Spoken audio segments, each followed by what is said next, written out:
મહાદેવ જય શ્રી રામ બધાને. તો સવારમાં આપણે કમ્પ્લીટ થયા ન થયા ડાયરેક્ટ આવી ગયા વાડીમાં.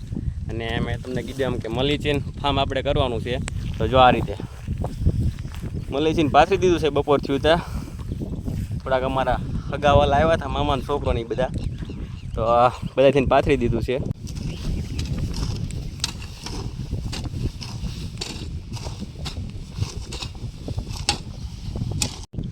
મલ્ચિંગનું કામ આપણે કમ્પ્લીટ થઈ ગયું છે. અને હવે આપણે કોચ પકડી લીધી છે, કારણ કે જો આ મલ્ચિંગ છે એ કમ્પ્લીટ થઈ ગયું છે. અને એની ફરતે આપણે થાંભલા ખોળી દીધા છે, જો આ રીતના બધા, કારણ કે અમારે કૂતરાનો ત્રાસ છે, એટલે ઝટકા મશીનનો શોર્ટ મૂકવાનો છે. તો આ રીતે આપણે થાંભલા નાખી દીધા છે. સાંજ પડી ગઈ છે અને આપણે પંપ લઈ લીધો છે, અને હજી દવા છાંટવાનું કામ બાકી રહી ગયું છે. જો આપણે ફ્લાવરમાં દવા છાંટવા આવી ગયા છીએ.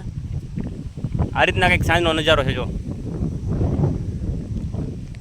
ને મિત્રો, હું મહેનતના વિડીયો નાખું છું, તમને ખબર જ છે, ને તમે બધા સપોર્ટ કરો છો એ મને ખબર છે. તો બધાનો હું દિલથી આભાર પણ માનું છું. અને હું મહેનત કરું છું મિત્રો, તો વિશ્વાસ રાખજો કે હું એક દિવસ સફળ તો થાય છે. તે મને પણ વિશ્વાસ છે. તો બધાને જય જવાન, જય કિસાન.